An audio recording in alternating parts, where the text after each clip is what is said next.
is a PG podcast, but then Devin just kept on dropping shits and fucks, and I'm just trying to figure out what's in her mouth. I just want to see him interview Francesco Accoli. He's a good human being, is what he would say about himself, I'm sure. Who's hosting this thing? Take charge, Kevin, would you? Jesus. First time we ever met those guys. That was the major drunken pub argument. I think you guys are the worst. I'm gonna have to probably watch some Canucks hockey, unfortunately. Just making friends left, right, and center, and probably some enemies as well. Tell him to shut up. He needs to hear that every once in a while. Off to a good start. All right. We are live. It's okay to talk when it goes live. Oh, and we will talk. Welcome to the Hockey Podcast. You can, of course, follow us on Twitter at podcast_hockey, Facebook.com, the Hockey Podcast, YouTube.com, the Hockey Podcast, where we are sitting right now as we speak at jersey number... I'm trying to remember if there was an 8. There is very little 80s in the Nick Antropov. We are at the Nick, of course. Why did I not think of the former Leaf Nick Antropov? How dare you, sir? I know. I'm sorry. I apologize to Devin there. So you we don't need start... to be sorry to Devin about anything. Yeah. I could have easily helped you out, but I just let you tread water there for a little bit. It is kind of funny when Kevin's swimming around. see, this is the thing: is Tyler likes this because it's my tribute to Ron McLean and fumbling around. Devin is heartless, and Sean was always. If you know anything about me, I'm completely heartless. I'm being sarcastic. How is everyone doing? I get low. Well, it's been crazy busy for me. I missed out on the Sunday show there, so I wanted to get in on this one. And then just as I was walking out the door at work, we heard about a rock slide. So the highway maintenance springing into action there all of a sudden. Not a very big one, but enough to tie me up for an extra hour. So I had to rush back here to join you fellas. Well, it's good to have you. Mm-hmm. Devin, how are you? Yeah, busy as well. With these new restrictions, not the ones that are going to be coming in on Sunday, but the ones that were on Thursday last week. We've been kind of scrambling and trying to figure out what we need to do to train people. So I've been running around today like a chicken with its head cut off. So I'm just happy to be here and talk some hockey with you guys. Good to have you, Sean. Yeah, I'm doing well, and it's as crazy as it is, and as tough of a last sort of week it's been here in Alberta. Today was a good day. We got news of some expedited vaccine rollouts here. So as of tomorrow, anyone 30 and over can get their vaccine. It can book their vaccine, and I think that's just fantastic. So as crazy as it is, and all the bullshit and everything that we'll get into about some of the hockey stuff, it's still a good day in my opinion, because of we're seeing a bit of a light at the end of the tunnel with that, hopefully. Yeah, even here in BC, we lowest totals. We were under 600 for the first time since the end of March. So we are seeing a bit of a crush down. So that's good. Is that the new term? Crush down, not flatten the curve. It's crush down. That's what I'm going to start that hashtag crush the COVID. How's that going to work? I like that over all the other cliche ones that we've heard throughout the entire 15 months Stronger of this. Together. Yeah.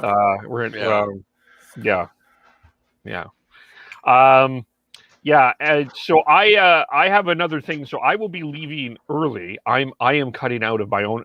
I'm cutting out of hosting my own hosting duties. I've never done this before, but it's. You're just gonna let us freelance by ourselves without you? Oh my God! Are you sure about this idea, Kevin? This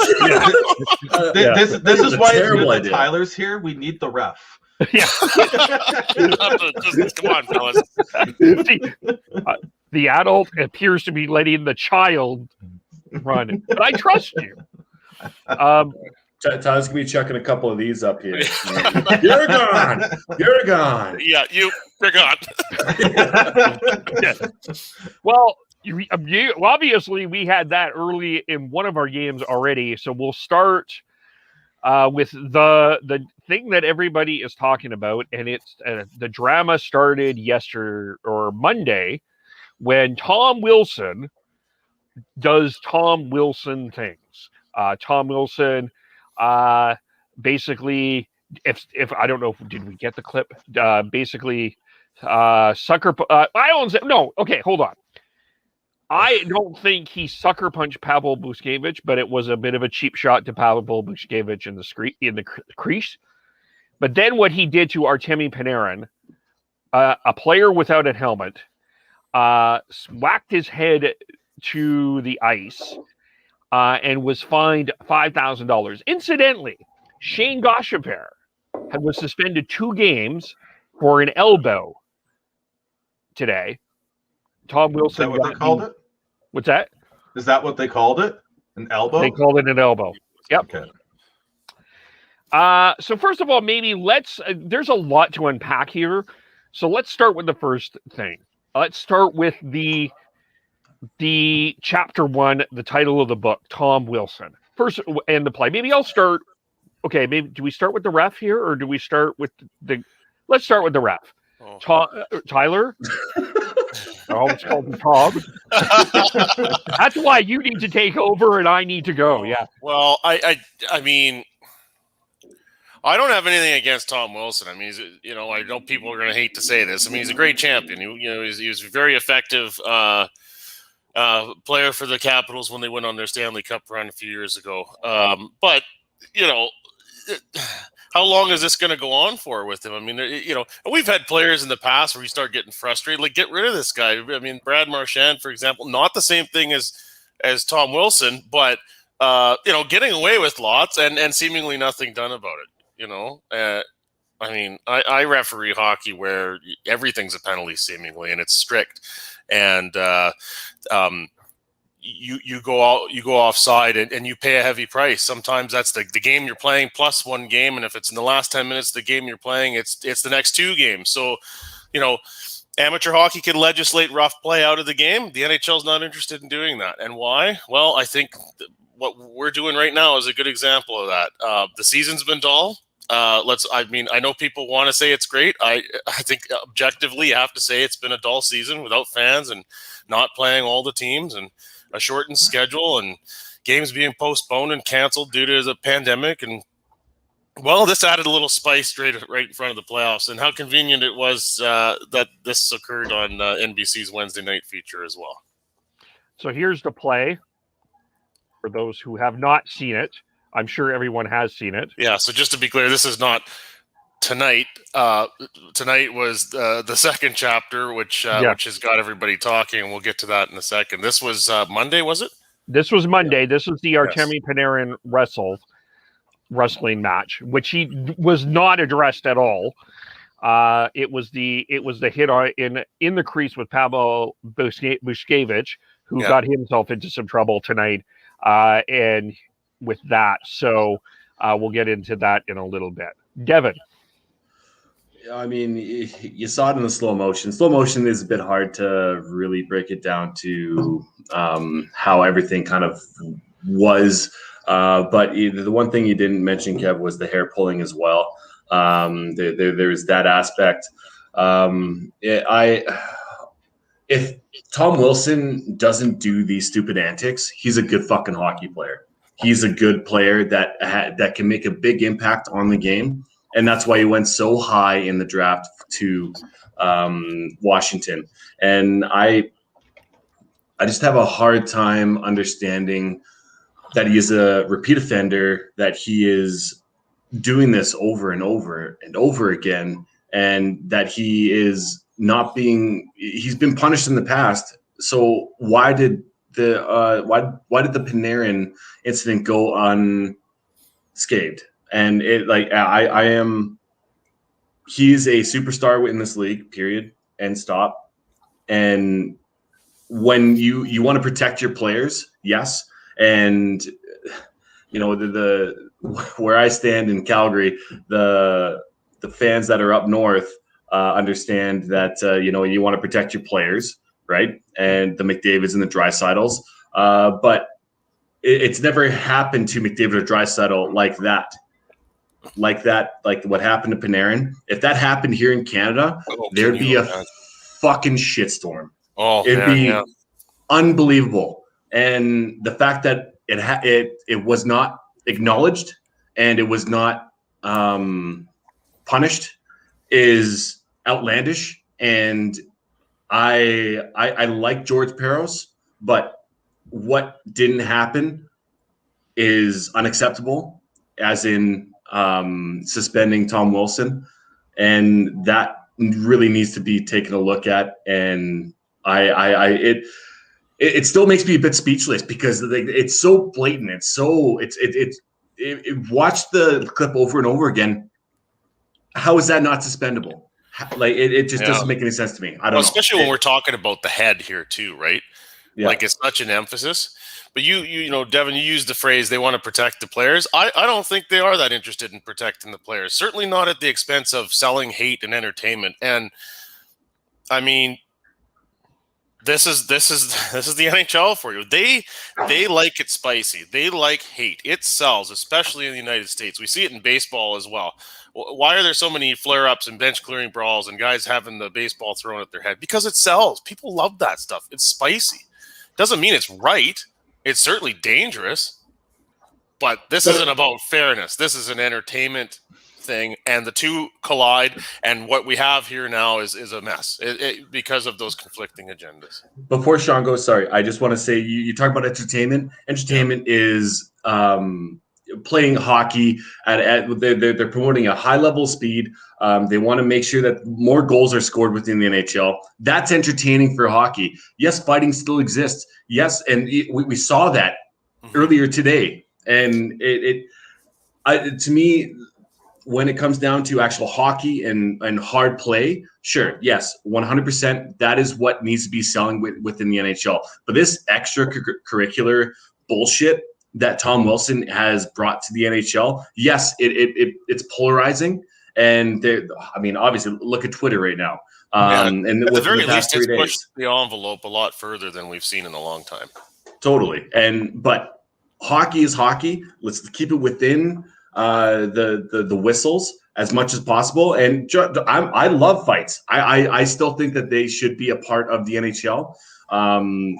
But when it comes down to this kind of bullshit, that needs to stop. Yeah, and that's where the NHL is getting caught. Is the NHL is getting caught trying to sell the game that is a good combination of skill, speed, finesse, power, and, for lack of a better term, violence. They want to be able to sell that. And that's why we watch the game. And Tyler's right. Hate does sell. Having the good guys and the bad guys, having the white hats and the black hats does sell. But again, you have to be able to protect the players. The Department of Safety, the player safety, has some issues. The referee, the officiating has some issues. But the other thing that does not get talked about enough is that these suspensions and disciplinary rules and everything that the Department of Player Safety have to follow is collectively bargained. Mm-hmm. And the fact that the Players Association is more, it seems to be more trying to protect the player who injured a player, the injury, not the injured player, more than it drives me nuts. Because I'm like, at what point that you're not protecting the victim, you're protecting the player who created the issue, injured the player, more than you're protecting the player who got injured and may have, especially with head injuries.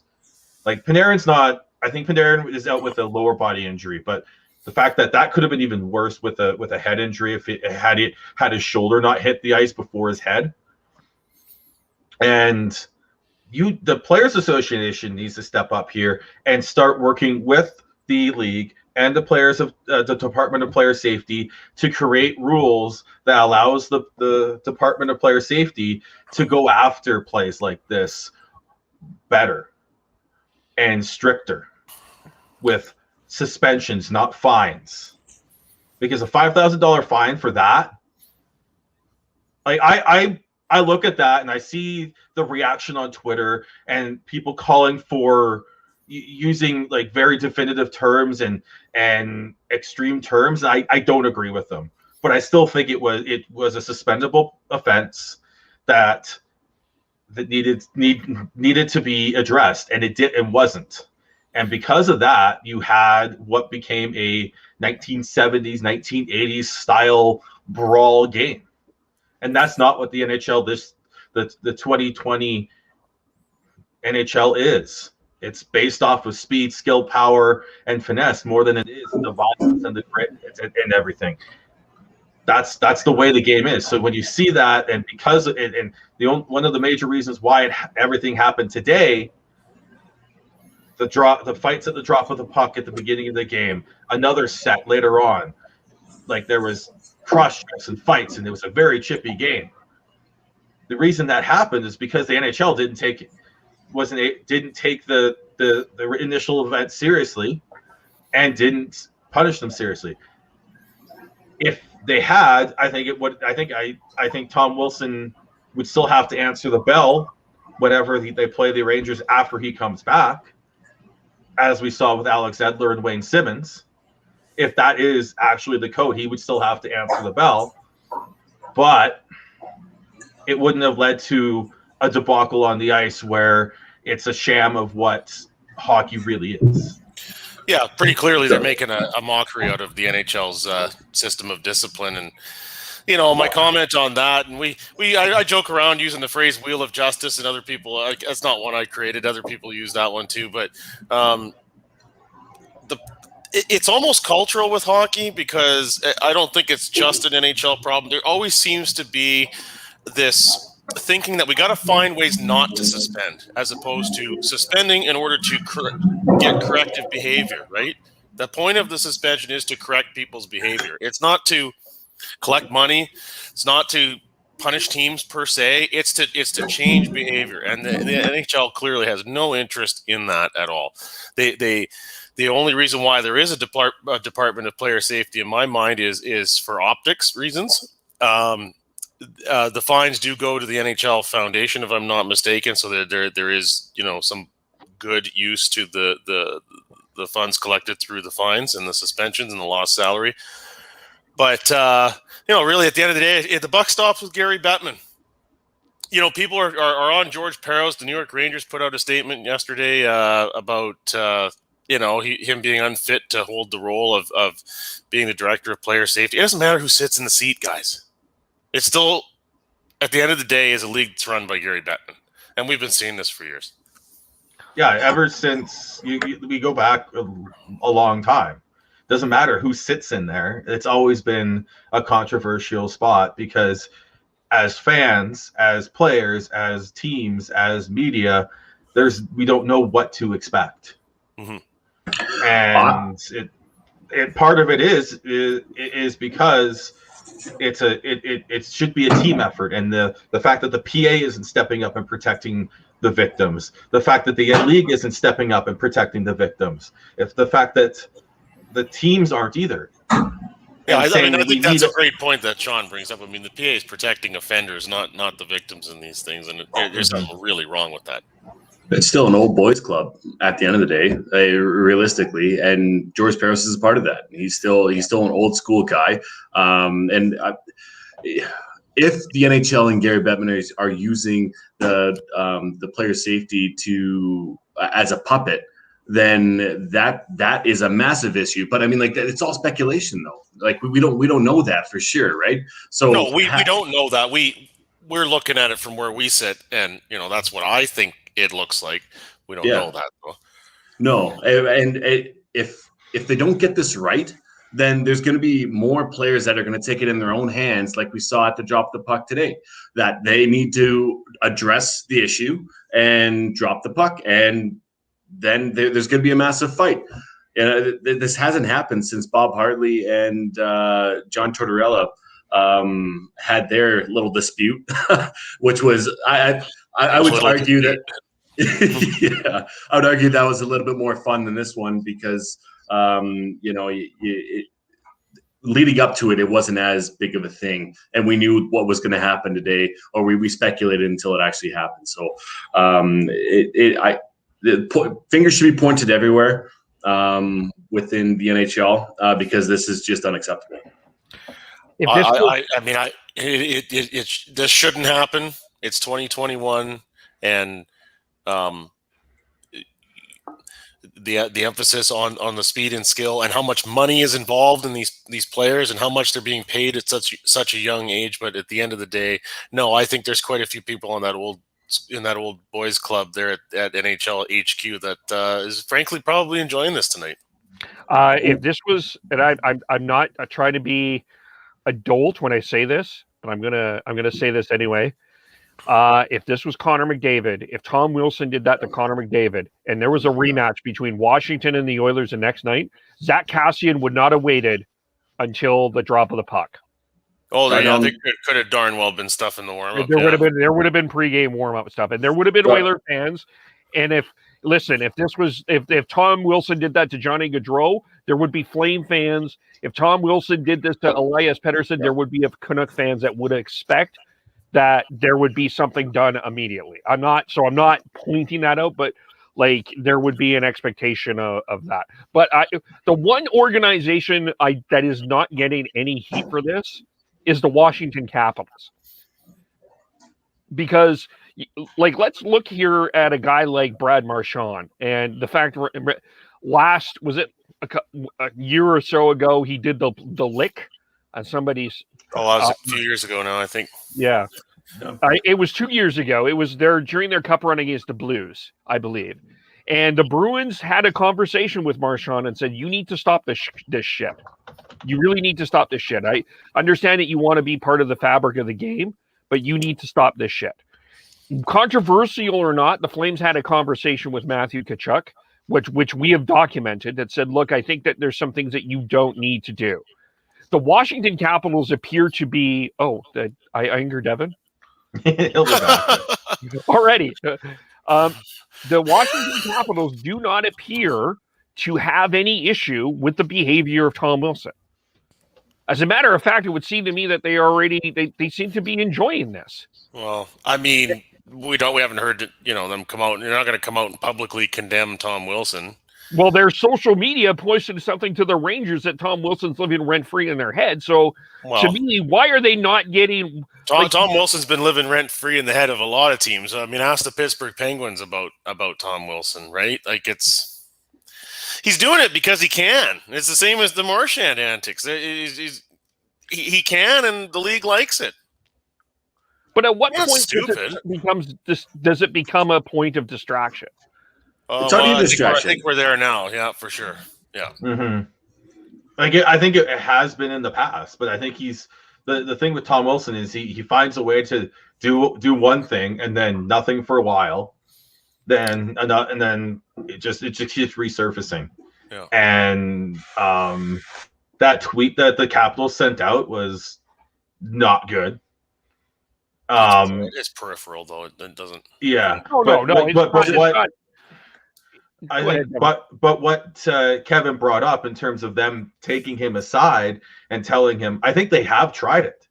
I think they have, but it's not sinking in, and they still need to. Like I'm not letting him off the hook.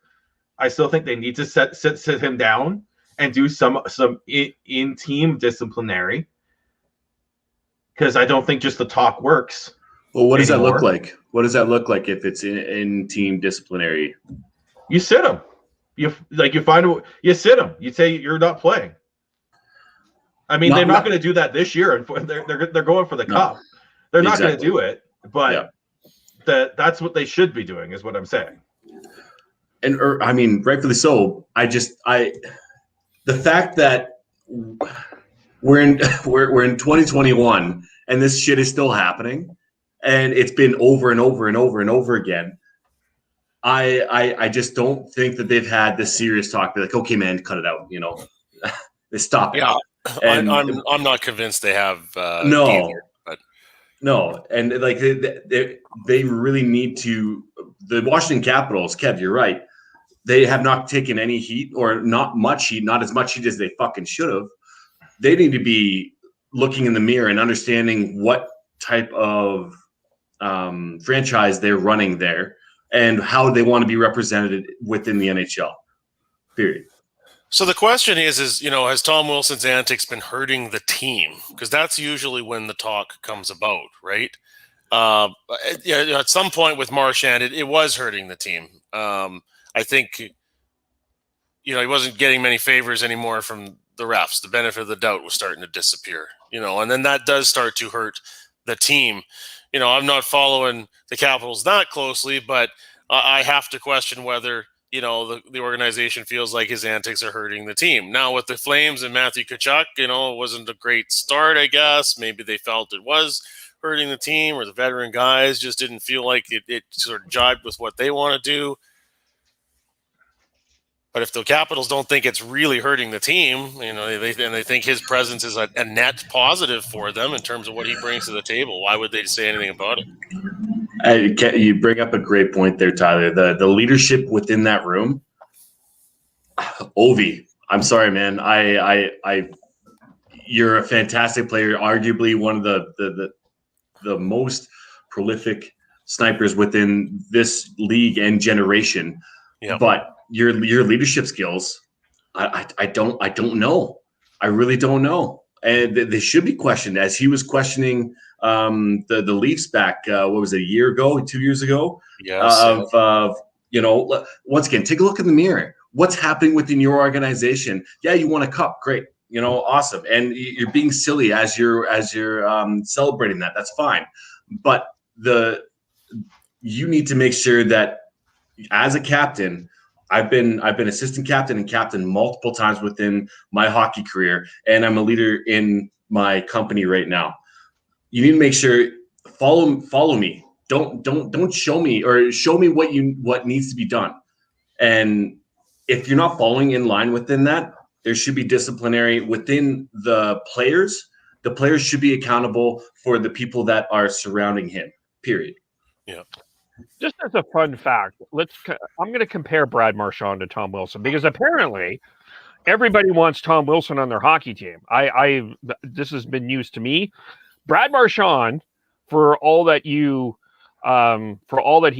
says here, 4 straight years of 30 goals. This year in 50 games, 27 goals, 28 goals last year. Tom Wilson, his career high in goals is 22. So if someone is telling me that this Tom, I've never really thought that Tom Wilson has been this guy that everyone needs to have on their hockey team. I would argue he's a bit overrated, and the things that he's done has been more of a deterrent to the Washington Capitals, and maybe has helped the Pittsburgh Penguins win a few more cups more than he has actually helped the Washington Capitals out. There's no chance in hell they're thinking that in that organization.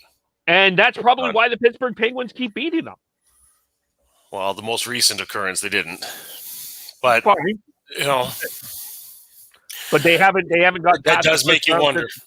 Yeah, it does make you wonder. Yeah. A 20-goal scoring power forward who can dominate physically is so hard to come by these days. If you could find a way to take out all these antics and he just plays hard and say he gets a suspension here or there for a mistimed hit, yeah, I want him on my team. But I don't feel like you can separate those two at this point. He hasn't proven that he's learning. He hasn't proven that he's going to change. As much as I have a long-standing sports hatred for Brad Marchand, he's shown that he's changed the way he plays the game a little bit here.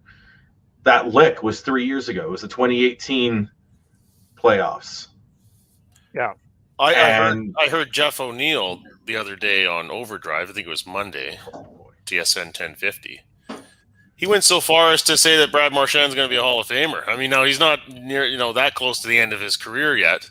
But if there's still Twitter and when Brad Marchand is inducted to the Hall of Fame, but I mean, you go down the list of players from his time in the NHL and really ask, how many have been better than him at his position and putting up the numbers that he's put up. I mean, if he can keep his act clean towards the end here, he probably makes a good case for himself.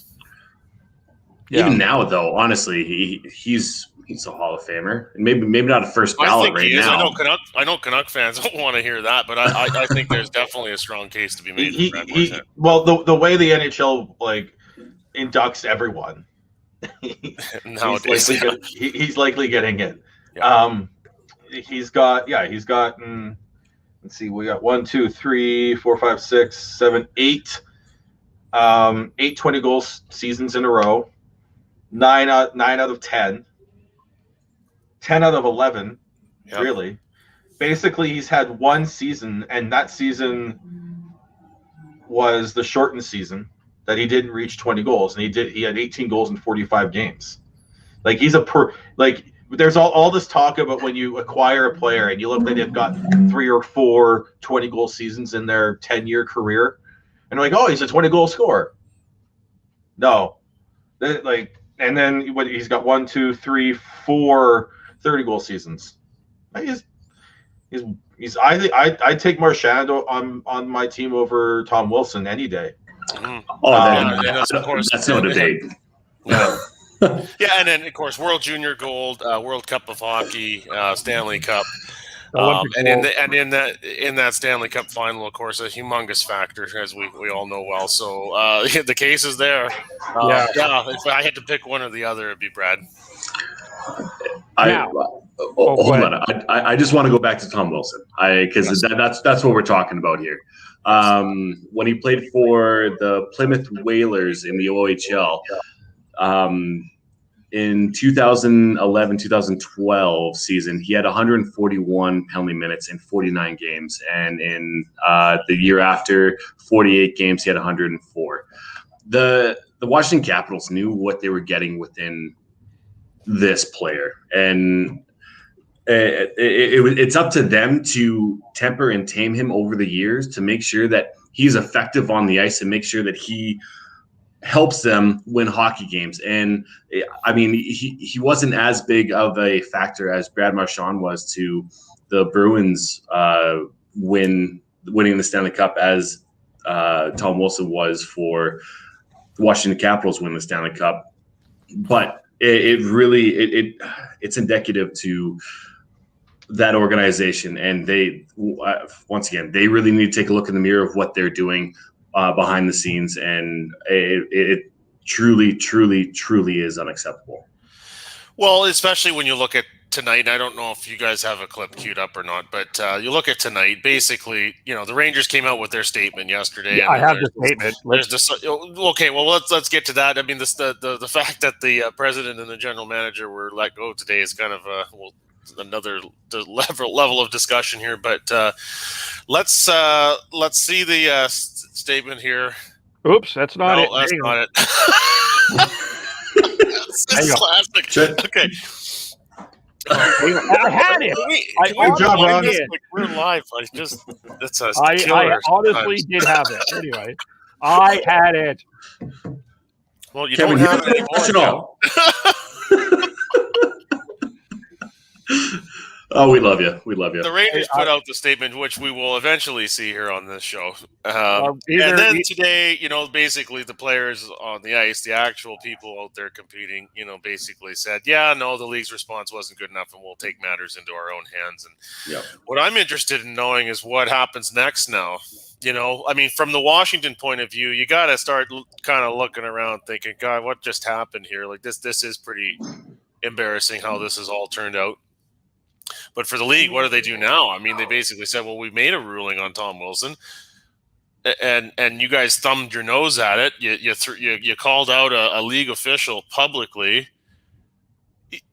I mean, you think Gary Bettman, the NHL, is suddenly going to sort of walk it back and say, yeah, we screwed up, guys? I don't think so. If anything, I imagine that both the Rangers and the Caps are going to be slapped with considerable discipline tomorrow at some point over this. Here's the statement from the Rangers. Yeah, the Rangers are extremely disappointed that Capitals forward Tom Wilson was not suspended for his horrifying act of violence last night at Madison Square Garden. Wilson is a repeat offender with a long history of these type of acts, and we find it shocking that the NHL and their Department of Player Safety failed to take the appropriate action and suspend him indefinitely. Wilson's dangerous and reckless actions caused an injury to Artemi Panarin that will prevent him from playing again this season. We view this as a dereliction of duty by the NHL head of player safety, George Parros, and believe he is unfit to continue his current role. So I have no problem with anything that was said except the last two sentences. I think when he look, I'm not going to sit here and we have a poll about George Parros. I'm not going to sit here and say that George Parros has done a good job, but I don't think that it is in a statement. It is a professional thing to do for an organization to call him out like that. It's not professional. No, that was emotional knee-jerk reaction there. And I do think the Rangers should be fined for that. There's two questions here. Is George Parros doing a good job? That's debatable in and of itself. Clearly from our poll today, no, he's not. But also on the other hand of this, his predecessors weren't doing a good job either. Well, not only that, it's the NHL. Like he did what he was almost did what it was collectively bargained. That was the max that he could find him under the collective bargaining agreement. I'm not saying that, so he can't do any more. Could he have suspended him? Probably yes. I agree. What a whiff in the CBA negotiations. Then, if that's the case, and to Sean's point, like you don't have a clause in there for dangerous, reckless, unnecessary play where you can throw the book out at the guy. How the hell did that happen? The other thing I want to see changed is I want to see the Department of Player Safety have the ability after a certain amount of suspensions throughout a player's career. I do not want a time limit on this. I want it throughout their career that if there is an incident that is borderline suspendable, you use that against them. They should be allowed to use his history against them after a certain amount of suspensions in the league. Going back to the very beginning. Going back to the very beginning of the player's career, because at that again, as you said, Tyler, they should be using this to create corrective actions, not as a punishment. And that's how everyone kind of looks at it. It's a punishment, but it should be designed to create corrective actions. If you continue to suspend the guy for Tom Wilson for these incidents and he doesn't learn, then he's not playing because he's never playing he's never in the lineup.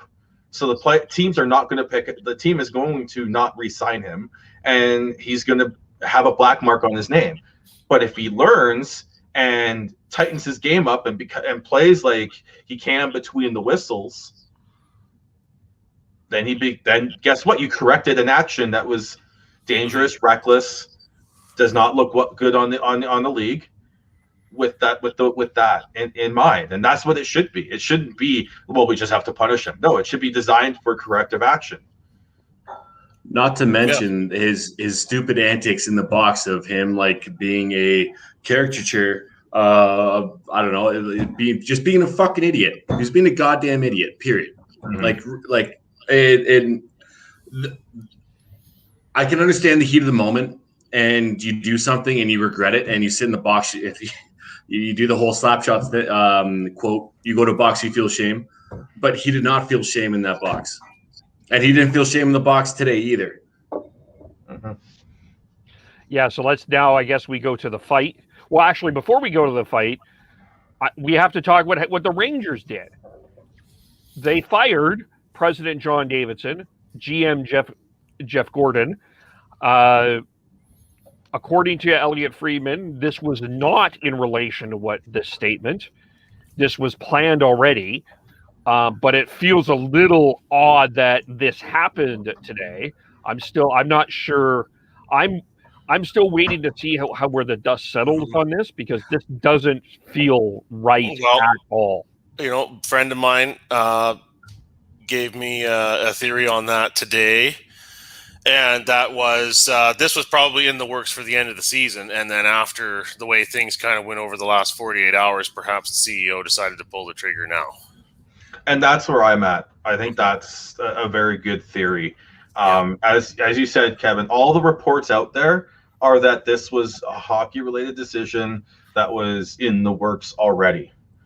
And I think the reason they pulled the trigger today was that John Davidson and Jeff Gorton were trying to distance themselves from that statement, because they saw that it was an emotional statement. They saw that it was calling out an NHL official, and rightly or wrongly, they decided that they wanted to distance themselves from it. And I think they wanted a united front going up against NHL with whatever comes after tonight. And they felt that they weren't going to be able to do that with John Davidson and Jeff Gorton in those roles. Mm-hmm. So then, who pulled the trigger on that statement? Is my question. Do we know that? Oh, it was Dolan. It was Dolan.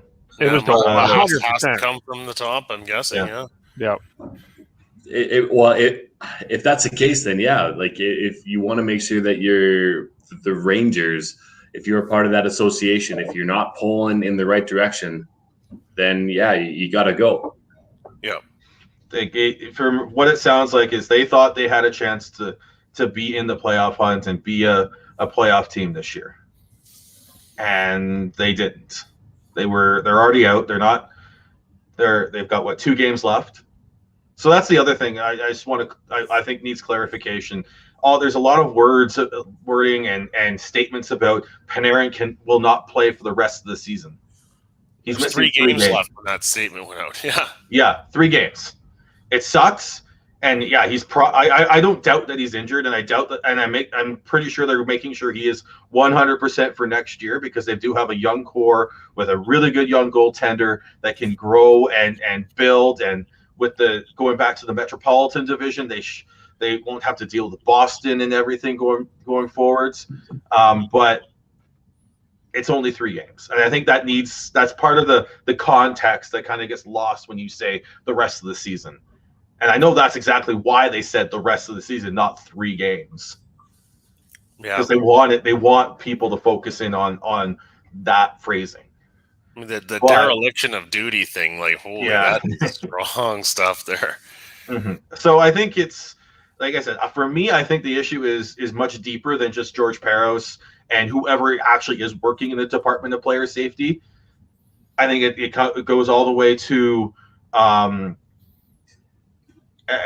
goes all the way to the Players Association and that CBA. They need to be able to work with the Players Association and find a way to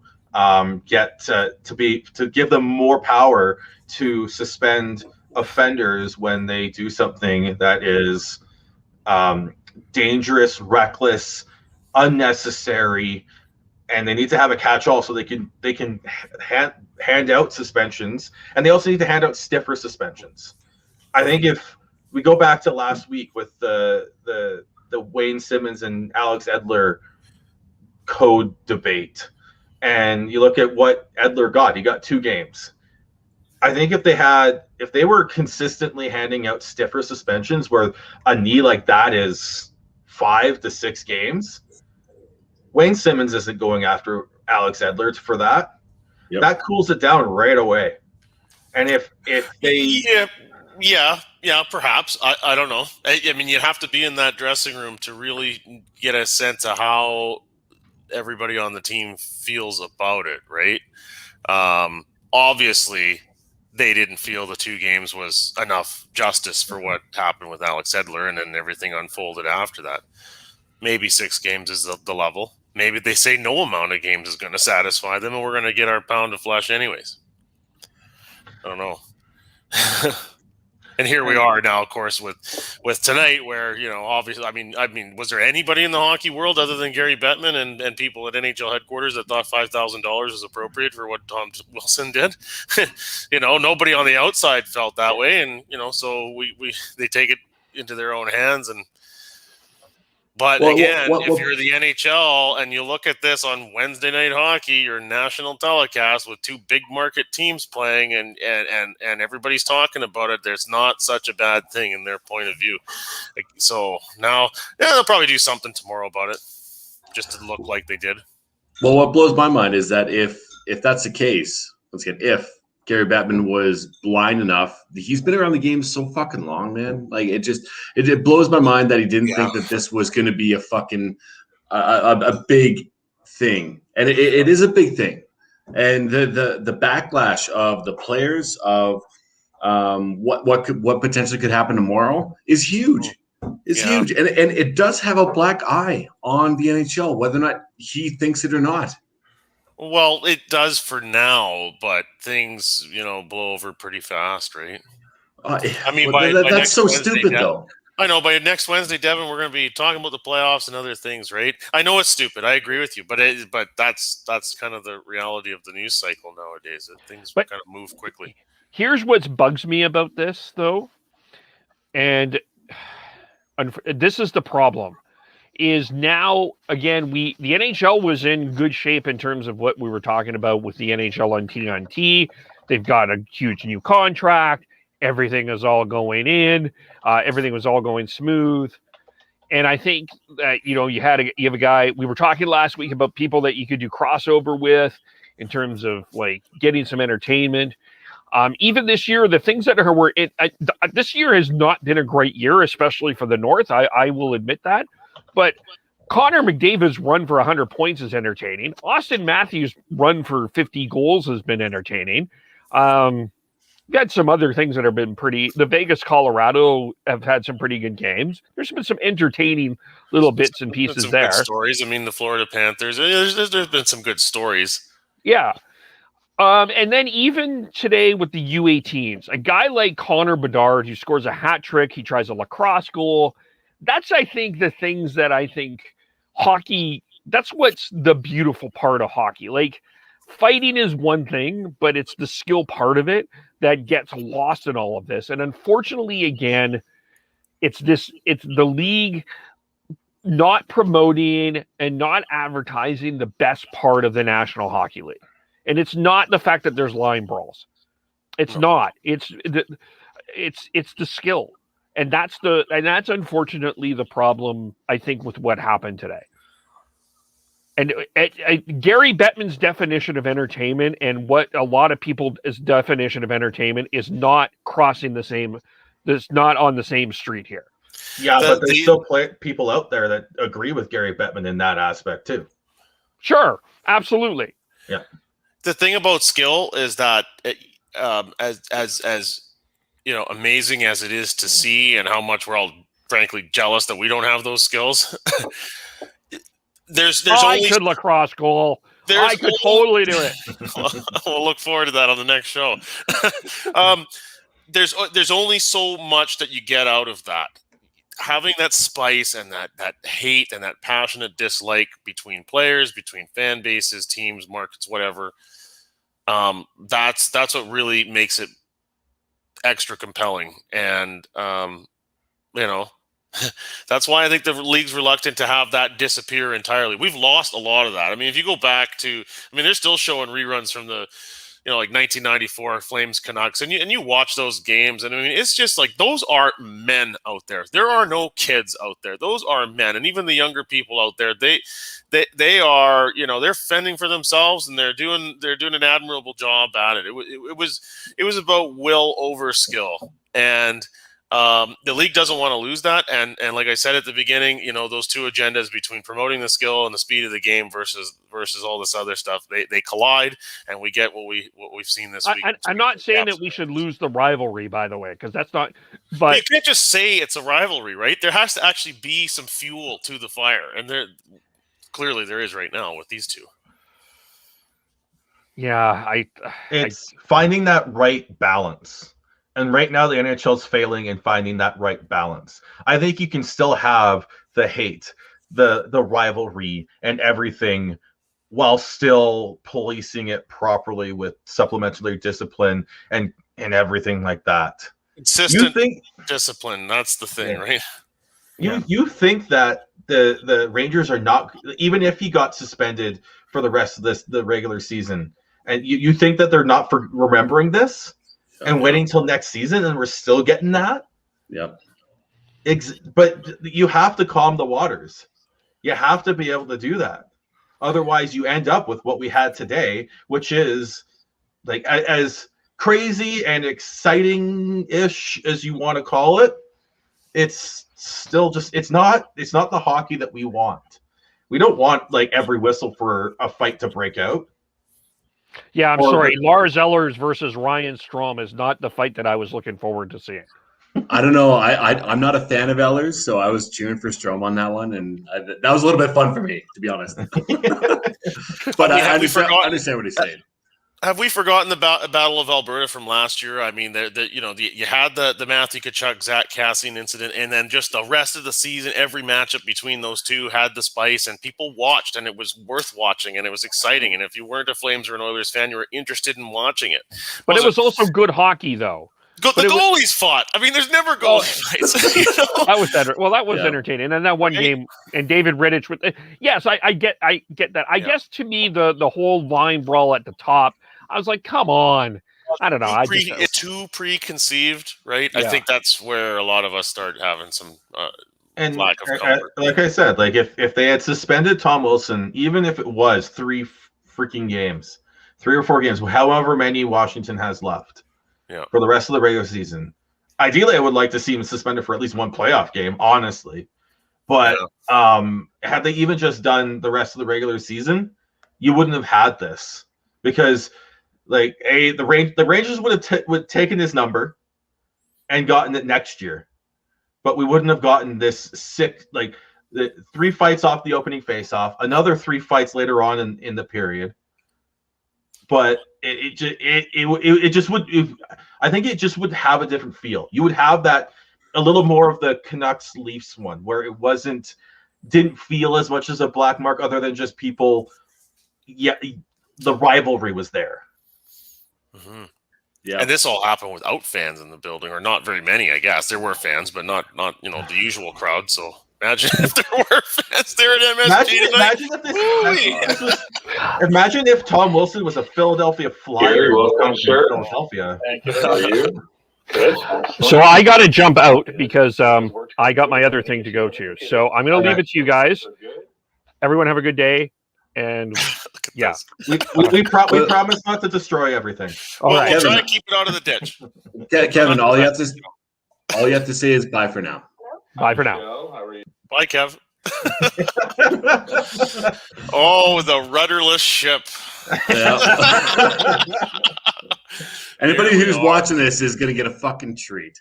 Oh boy! When all right, do we think we've gotten enough with Tom Wilson and ready to move on, or is there anything else either you want to say? Yeah, no, I think we've killed it on the Tom Wilson thing. Let's stay tuned for whatever happens tomorrow in this saga. Yeah, we got still 2 more games left. Yeah, I wasn't on Sunday, so I wanted to weigh in very quickly on the Alex Sedler, Wayne Simmons thing, because I know it got a lot of discussion there from last week, and I frankly I'm not sure why it got so much discussion. I guess from the Canucks' point of view, there wasn't much else to talk about. Was quite surprised by how much Canucks media covering the Canucks were really taking the point of view that it was unfair somehow. But I think, Sean, you're the same as me. That's how hockey's always been. There's going to be retribution, even if there's suspensions. And look, to me, it's kind of a non-story because Alex Edler obliged. Yeah, he never had any career fights. He obliged. He took his licks. He was a man about it. He'll be fine. It's over with, right? Isn't the book closed? But boy, it generated a lot of discussion. I think it was just the mismatch, right? Yeah. For me, it was the mismatch and the fact that Edler really just dropped the gloves to just just cool things down. Yeah. Like looking back now, I honestly think apparently Simmons came up to him in warm-ups and said, "We got to go." And I bet you he went into the room and said, "Look, I know I'm not going to do well in this, but I'll take it." Yeah, I think if you're one of the Canucks guys, you respect him for that. It's like, yeah, he's not a fighter, but he stood in there and took his pounding, and he was a man about it. What's wrong with that? He didn't do the turtle route. Nope. Well, he didn't run around and hide.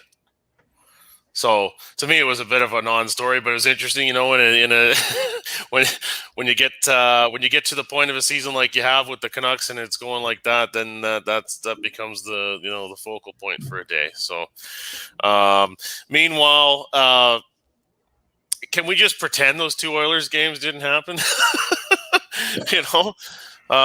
It's.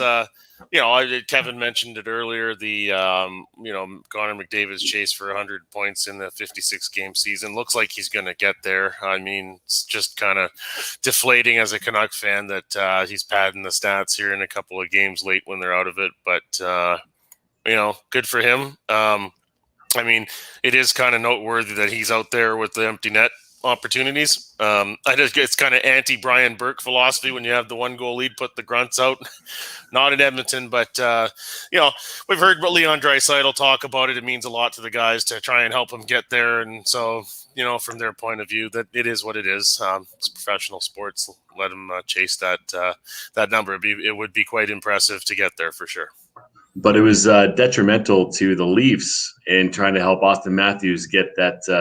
He's trying to get to 40 right now. 50, I don't know if that's within the reach, but with a 3-on-3, 2-on-0, Matthews Marner, that was cringeworthy. If you didn't see it and you don't like the Leafs, go watch it, because it's one of those ones where you're kind of cheering for the goaltender on that one, Jake Allen. So it was, as a Leafs fan, it was fucking horrible to watch. But yeah, it's good. It's good to help out your teammates if they are searching for a potential goal that'll help them get a bonus at the end of the year or something along those lines behind the scenes. But I was yelling at Marner to shoot, and he didn't. He tried to pass it over to Matthews, and they went back the other way. And Cole Caulfield gets his second of the year, second game winner in the NHL. So good on him. But from a fan's perspective, you want to get those wins.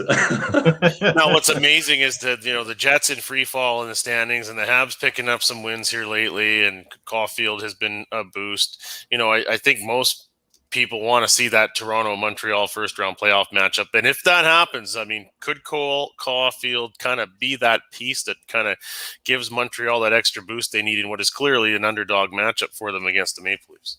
It definitely could be. Me personally, as much as I love the historic aspect to it, I would more rather see Winnipeg, Toronto as a first round matchup personally. Speaking of spicy. Yeah. Honestly, those are two teams who do not like each other. Pierre-Luc Dubois has been a thorn in the side of the Leafs ever since he came up to the North Division midway through the year. And I just feel like the firepower of those first two lines on both teams just have at her.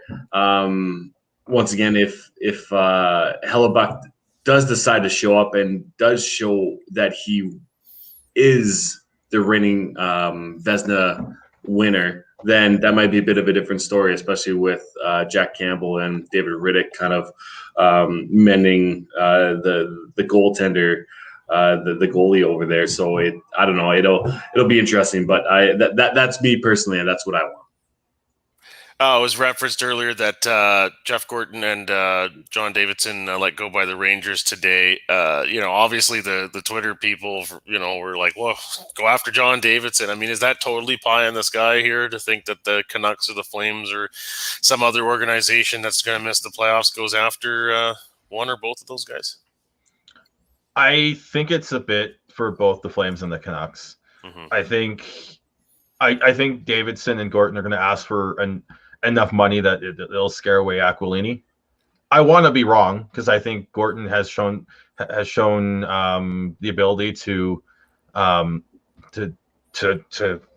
acquire draft picks, something that Jim Benning still hasn't been keen to do, and find a way to build around this young core. But I do know, just from looking at some of the responses to that idea, it based off of them stepping away from that, trying to distance themselves from that statement that the Rangers made, I think that rubbed a lot of people the wrong way. So I think that might be, they might, I think both of them are probably better off waiting for a year for this to calm down. John Davidson, speaking, like, he'll go straight to ABC, ESPN, or TNT, right onto television. He's done it before. He's really good. I think he fits better onto ESPN, ABC. I think that would be really good. But he has a history with them, does he not? Was he not part of their coverage back in? Yeah, I believe he was. I believe he was. Yeah, I believe he did. Yeah. So yeah, just walk on. Welcome back, John. Yeah, just come on in.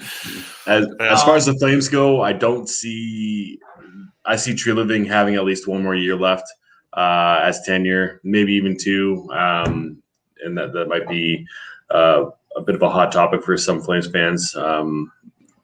I don't see them going after it, but if they do take a year off, then good potential for that to be a good landing spot for either one of them.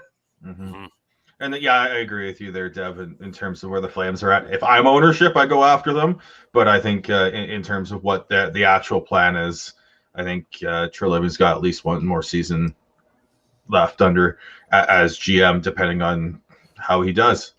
Yeah, and to just talk about the Flames a little bit here, you had Milan Lucic waive his no movement clause.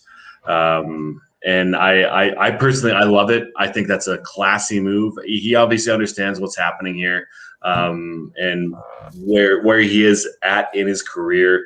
So for him to do that, I think is the right move for himself and for the organization. And do I think that within doing that, it exposes him to the expansion draft for Seattle to potentially pick him? Will they? I probably don't think so. But it's funny, Sean. He's shaking his head no, but he wants Louis Eriksson or like a JB. Oh, Louis not. They're not taking Louis. Well, that's what I'm saying. Though you said in the past that maybe they could they got to get some cap floor. There's more of a possibility that Lucic will be picked from Seattle than a high contract from Vancouver will be picked from, or to be a part of the Seattle expansion draft. But I don't see it happening. I feel like there are better options here in Calgary that are going to be potentially picked for Seattle. But I just think that's a classy move by Lucic, and I respect him for it. Yeah. I'm impressed with that as well. It does give him some more options potentially as his career heads to the final stretch here. He's got 2 years left after this year. At his cap hit right now for the Flames is $5.25 million. I think that's that second year that would make them question it. With I don't think they're touching Louis.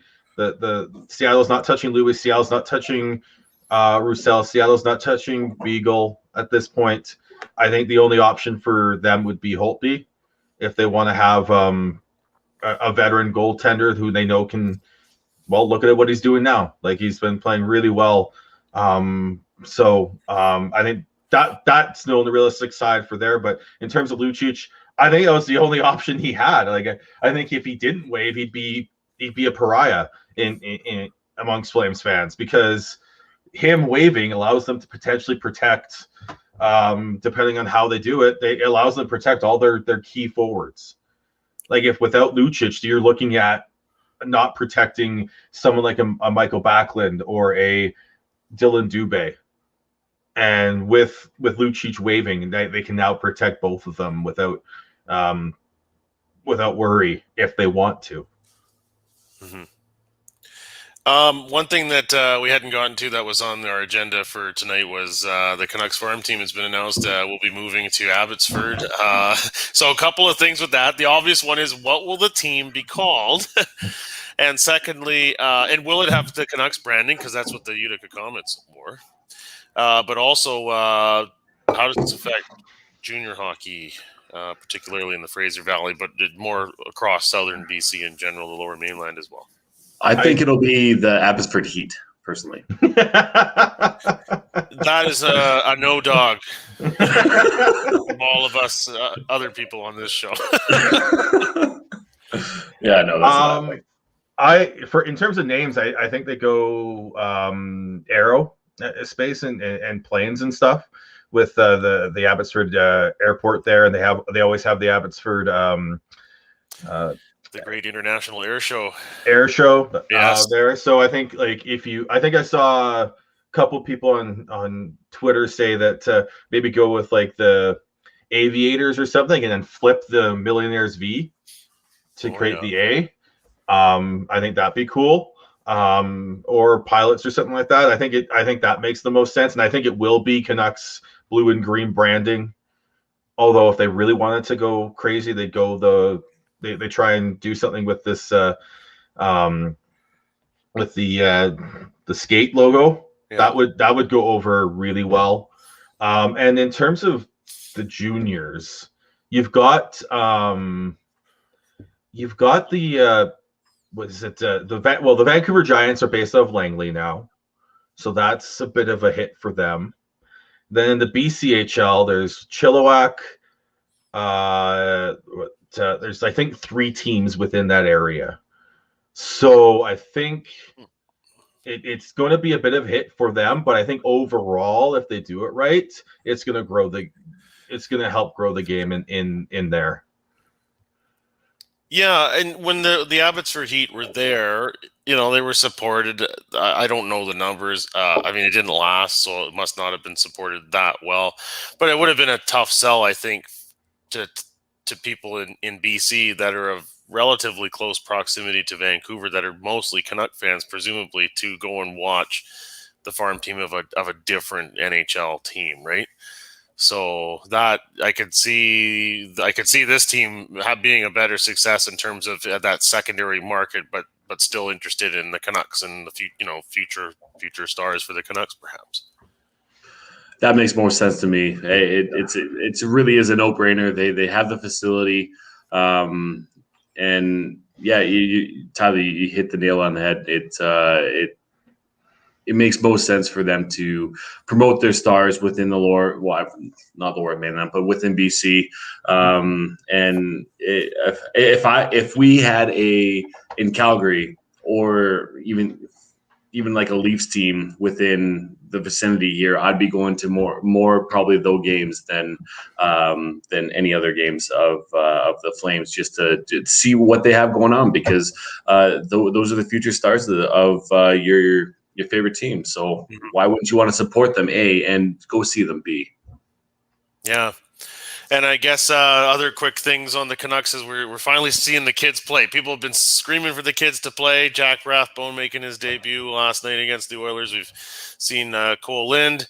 Yona Gadjovic is supposed to join the Canucks when they're in Winnipeg. Yeah, it's like, it is kind of sad for me because, that is it. Although not mathematically out, the E is not placed next to it like it is with Ottawa.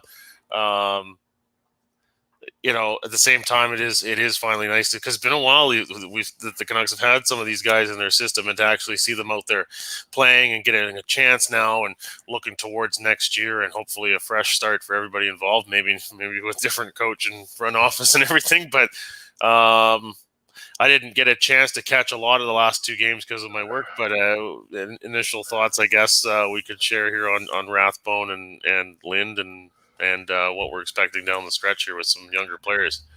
My pure initial visual look at Jack Rathbone is, man, he uses a long stick.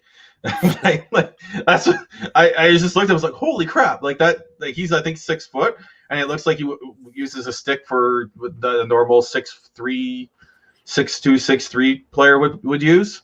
Yeah.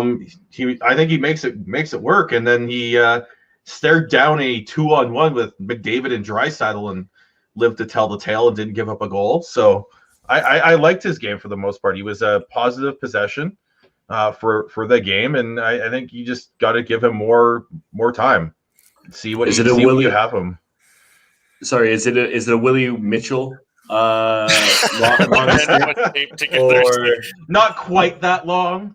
Okay, all right. I loved that when he skated around to the saddle. I was at that game too. You were. We were at that game, you asshole. I was with you. God. Sorry, Deb. I forgot that you were with me there. Son of a bitch. You just the brotherly love here is. Yeah.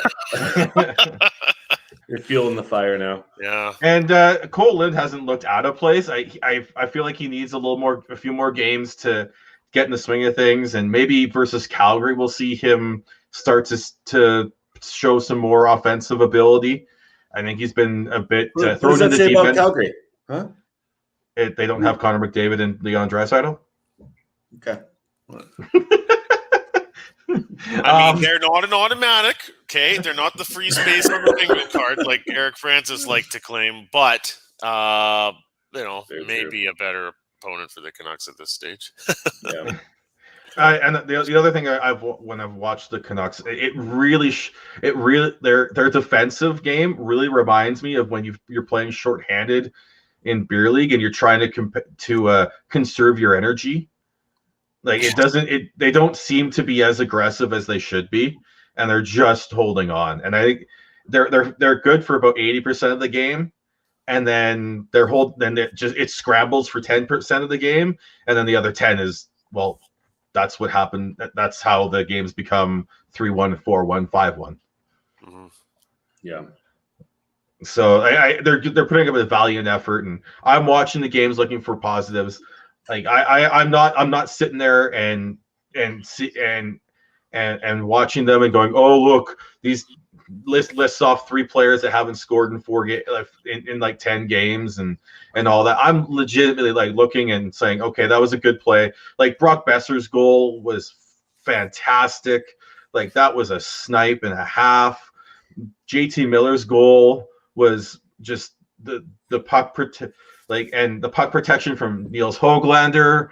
Like it's just I'm looking for that stuff because there's not much else. And I just wish there would be more people willing to do that instead of just like sitting there going, well, I'm trying to be positive, and I'm trying to. Well, that's good. That's good because there's probably quite a few people that are sitting there just hate watching it, fuming up another way to get on Jim Benning's case. You know, it's just, like, well, it's like it's the spring. Like, if you're going to be that miserable about it, do something else. Don't fucking watch. Yeah, like honestly, you're just looking to be negative, and in this world right now that we're living in, yeah, it's pretty fucking easy to look for the negativity. But if you understand where your team is at, look for the positives, like Sean has and is looking for. And look, I would personally be looking at the Cole Linds and the Rathbones and seeing how they are playing within their structure, within the team, if they're going to be potentially within the lineup next year. That's what I'd be looking for. Yeah, and even throwing Joe Nagajevic when he gets up here, because that guy he's a unit. Like, he is a big boy. You talk about what there was this was the year he was drafted, I think, around the year when Tom Wilson was in his heyday and actually being effective without being a distraction.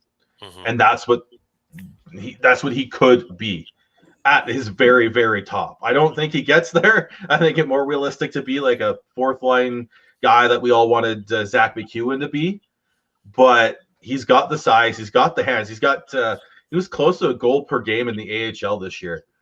Less than 20 games, but still, it's nothing to really. You can only play as many games as you've been played, right? And he's made the best of his opportunity. And I want to see what.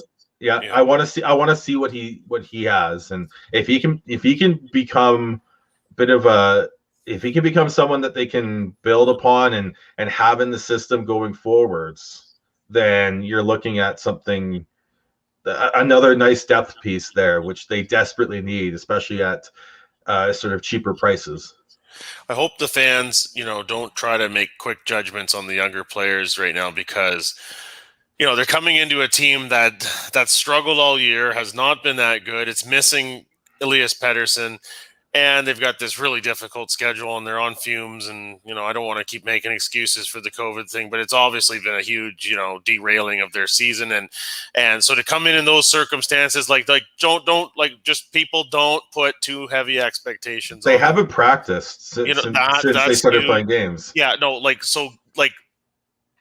it's about them getting their feet wet, getting some experience at this level of play, and then, a training camp next year and hopefully some normality. And at least a couple of these guys will push hard for a spot, if not get one.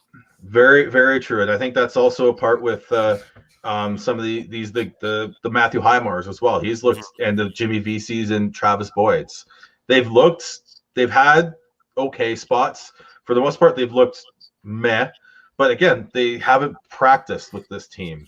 And I think all three of them deserve a look, at least at training camp next year going into it, especially when you're trying to get faster and cheaper in your bottom six. And upper management knows that too. I think you guys are just speaking to the fan base and making them understand, relax. We all know what this team is, and COVID is a fucking thing. Whether or not you want to be pro-COVID, being an issue towards what has happened and what's transpired with them this year or not. The reality is it has been. So it's very unfortunate, yes, but be excited about the future and understand that cheer for the up-and-comers and your prospects. Why the hell not? Mm-hmm. Well, unless you're hoping that they're going to fail, so it can drive the general manager out quicker. But let's those people are I'm sure that's not that many people. No, but realistically, the Flames play the Canucks multiple times here at the end of the year. You gotta expect that they're going to be looking at the younger guys, as far as the Flames go, the Connor Mackeys, the Adam Ruzickas. Adam Ruzicka has had a hell of a year in the AHL. Once again, yes, it's at a shortened season, but you got to expect him to be up here with the big club and getting some big minutes, and hopefully he's getting some big minutes with Daryl Sutter. I don't know if he's that Daryl Sutter type of player, but you got to hope that upper management does whisper in the ear, and Sutter does understand that kind of showcasing these kids and making sure that they do get the opportunity to thrive is there within these games. And there's no real implications other than the lottery, if you will, at the end of the year within these last few games between the Flames and Canucks. But you got to look for the positives. You have to, especially once again within this bullshit fucking 15 months of everything.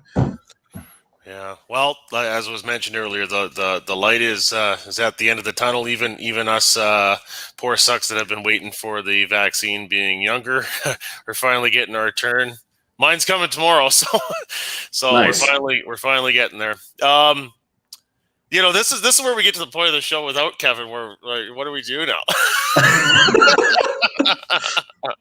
Well, on the list to talk about was JT Miller and his emotions as well, and we went from applauding him and people actually questioning Bo Horvat's captaincy because JT Miller stepped up and talked earlier to JT Miller going back to stick smashes and F-bombs, and for me, I don't care. Like, this is such a shitty season, and it's you've been through the ringer. He didn't get to start the season because he was a close contact to start, and then never got rolling. The team never got rolling. Then you had this, and now you had the COVID, and now you're dealing with post that, and where everyone's behind the eight ball with everyone.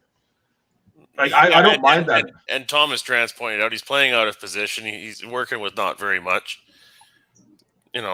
I don't mind emotion, but yeah, the suggestion that he should be the captain of the team. I mean, myself, I kind of favor the idea of a little more level-headed approach to that role than what JT Miller might bring. To be honest, that though everyone's saying that was just emotionally and irrationally reacting to him being the one stepping up and not Bo, because Bo was still in COVID protocols. Well, when they did trot Bo out in front of the cameras, he looked like crap too. Like he looked not good. Like just his eyes were bagged, and it was an odd sight. But even around the discussion of that that vacant A from when Chris Tanev left the team, and I think they let Miller have it on for a game this season. But when Sutter or Edler have been out, it's been typically Tyler Myers that's been the next guy to get it. So to me, that does tell you something about the way at least the coaching staff kind of sees JT Miller in terms of a leader on the team, I guess. I don't know. Well, and also you don't see what happens inside the room, right? And I can see Tyler Myers being more of a vocal leader and not so emotional, but more tactive on how he really perceives himself and how he talks to the team. So that definitely could be a thing too. But remember last year, what do people think of Bo Horvat as a captain when he was when things were going well, right? It always seems to be, what have you done for me lately, and not the entirety of the tenure of that person or that player. And that really drives me up the wall. It's like, yes, okay, be emotional, understand that, for me, understanding that people can be emotional and that they can have their rants, and that's perfectly fine. But let cooler heads prevail and understand where everything lies at the end of it. Because the Bo as captain, I think all of us can say that he has grown into the role, and he is a good fucking captain within this league. So. Just realize that. And do you want an emotional player like a JT Miller to be a captain, a role model within your organization and within the community? No, I personally don't. Do I love that type of player on my team? 100%, because they keep the other people accountable. But as far as captain material goes, I take Bo Horvat every day of the week. Yeah, I think that's like 100. I think all three of us are 100% there.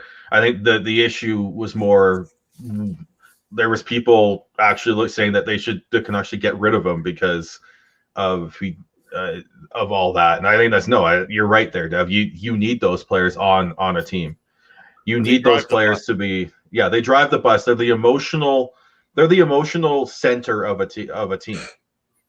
Yeah. And as much as the captain leads, you still need those crazy, emotional, loud. Do we all remember JT Miller's pregame speech in the bubble last year, where he was just yelling and screaming and giving and pumping everyone up? That's when things are going well, you're not paying attention to these emotional outbursts from JT Miller, because he's driving the bus. He's keeping the players pumped and amped up for each game. Yep. I think right now, the Canucks are just playing on fumes, and there's frustration showing through with everyone. And he's a very, very, he reminds me of me in that aspect, where you need to do something physical or audible to release the frustration, whether it's yelling, screaming, or slamming something. And he had such a good year last year for it to be going so rough this year. That obviously would be very frustrating. I think for any of us, if we had a good year and then suddenly it was not as good, I mean, I've never experienced that. I've always had good years, Tyler. So right. I mean, speak for yourself. Except for Devin. Yeah. That's where I'm sitting where I am, because I've had such amazing years. With that shirt. Floral, baby. It's just trying to get over it. Yeah, but JT Miller. Look, let's be clear. I mean, I hope he stays a Canuck. I hope he, just like the rest of them, rebound for next year. And I think the trade involving the first round pick, the book is closed. Okay, sorry, agenda people that think it's a bad trade. The book is closed. It was a good deal for the Vancouver Canucks. And he's part of the core of this team and part of the team going forwards. Yeah. And I think I'm really happy that they have him. Yes. We talked about a little bit about this, Tyler, with Clay on Sunday, about how with this Canucks team, it just feels like everything's gone wrong. Hughes had a bad season. Petey's had an off season. Miller's had an off season. Schmidt's not been the guy that they acquired him for. Still solid, but not where you would expect him to be. Like, if they bring back Hamonic, I think you'll see a better version of him. Talk about a guy who got off on the wrong foot as well, just because of the situation. Like, nothing that he did wrong, but coming in, missing whatever that little training camp was, again behind the eight ball because of the quarantine that he had to do, and they couldn't sign him until when they did because of the cap issues. So it was like nothing was his fault. And then when he did finally get his legs underneath of him, the COVID thing happened. So I think there's a lot of players that are going to be having rebound years next year for the Canucks. So, and when you look at the Pacific Division, outside of Edmonton and Vegas, it's wide open.